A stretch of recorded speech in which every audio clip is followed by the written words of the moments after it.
Welcome back, guys, to another Age of Empires 3 Definitive Edition video here on my channel. And today we're gonna cast a game between the Aztecs and Ethiopia, a matchup that is very special, I would say.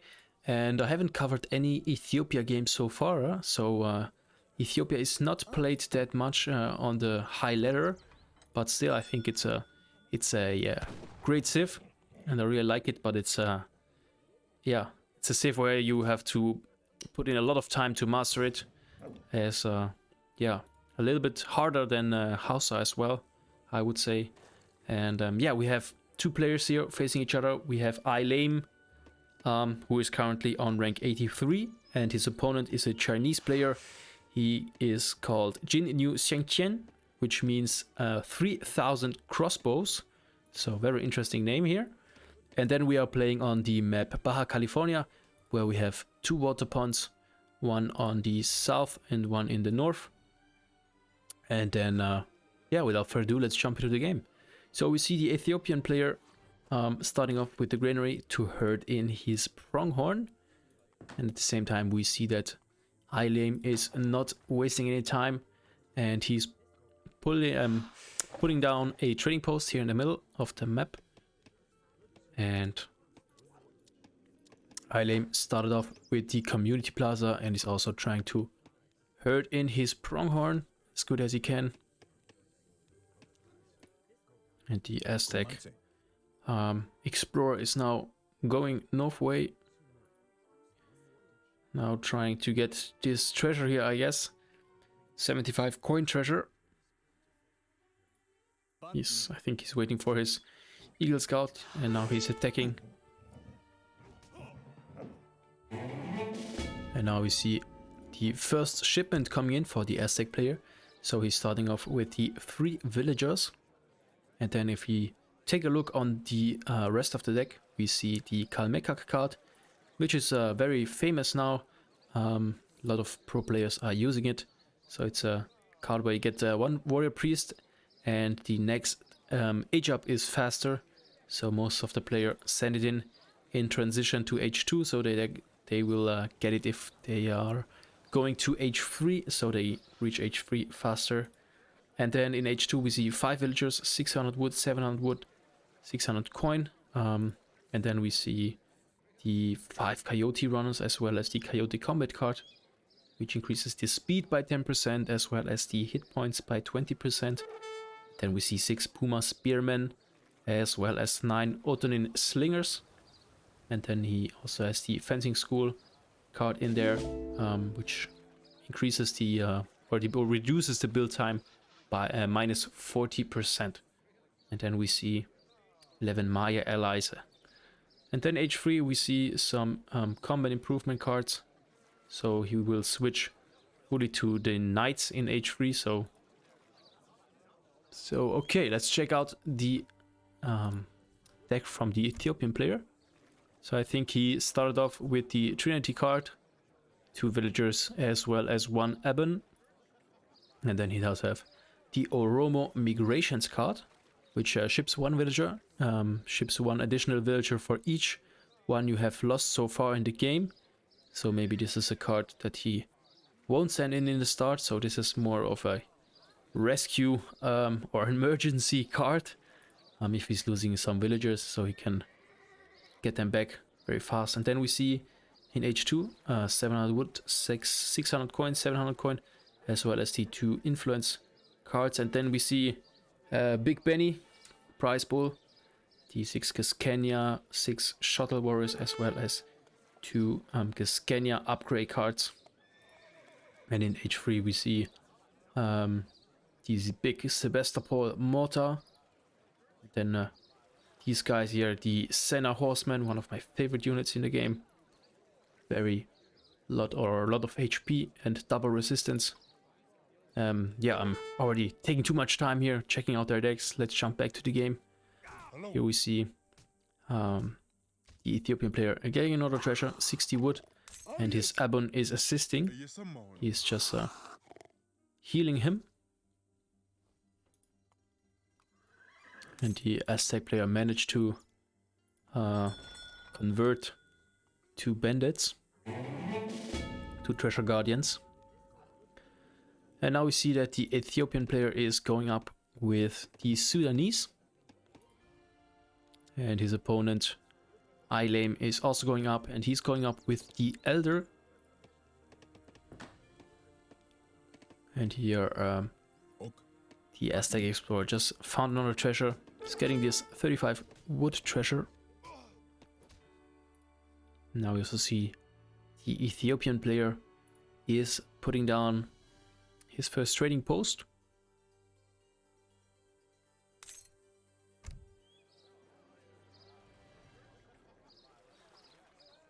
And I think the Kalmekak card was already sent in, but I'm not sure. I think so. And here he got a Warhut Travoy from the Age Up. And now he's sending in the Fencing School card. Interesting choice. Especially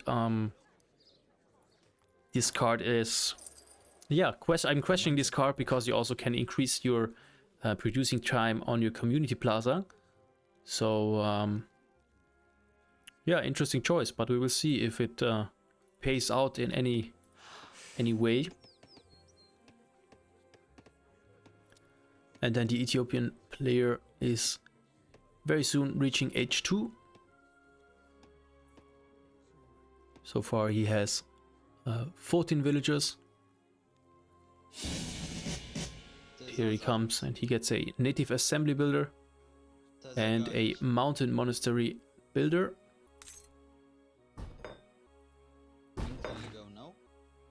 And now a war camp is going up. And the mountain monastery will be built on this coin mine over here. And now we see he's sending in the Big Benny straight away.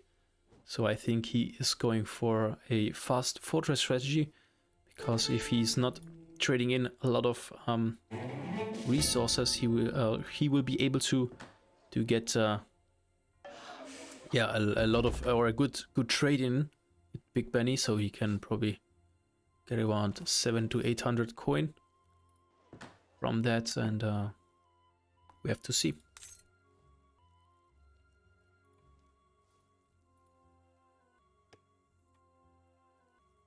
And yeah, the Ethiopian player did a great job here herding in.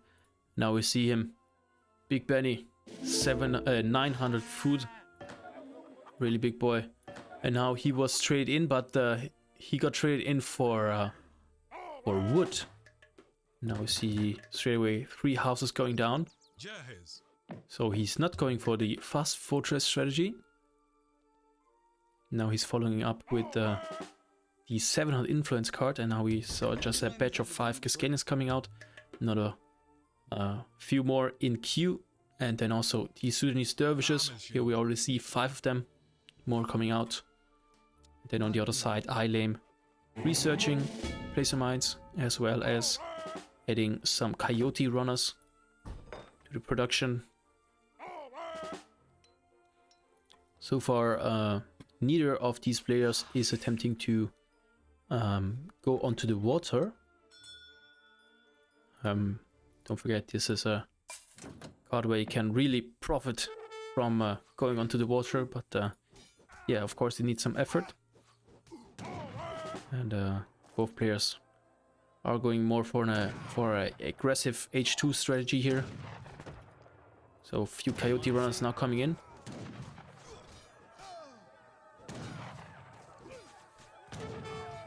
And yeah, these Cascanias circled around these coyote runners. You also see a few warriors in the battle, but they are constantly losing damage. Looks like the Ethiopian player is gonna win this fight.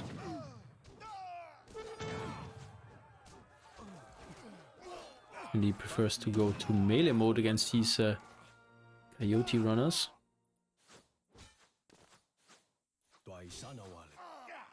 And also the Klamath rifleman went down in the end.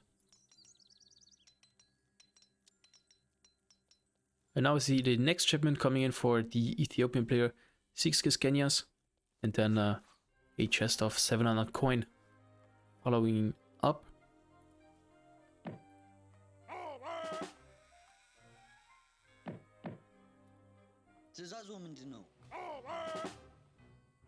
Now the 3000 crossbowman guy is going forward, attacking this trading post.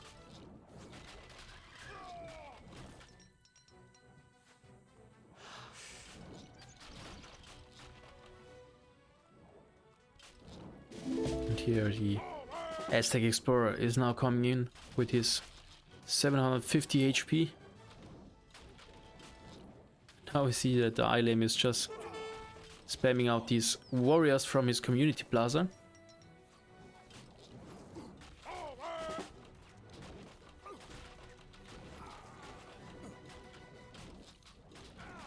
But the trading post is going down.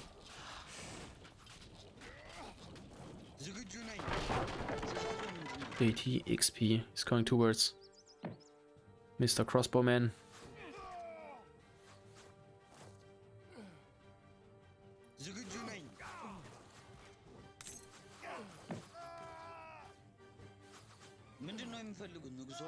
Yeah, the Ethiopian player now managed to stack up 23 Giskenyas, and he has 8 Sudanese dervishes assisting.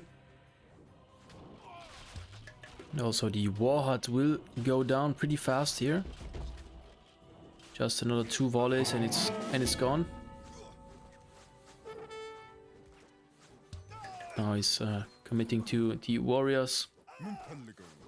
And Martin is also joining the battle. This is such a random name. Martin. And now we see shuttle warriors coming in.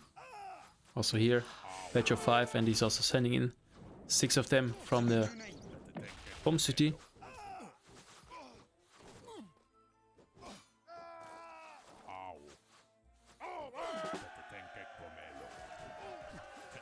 Like the style of these weapons here.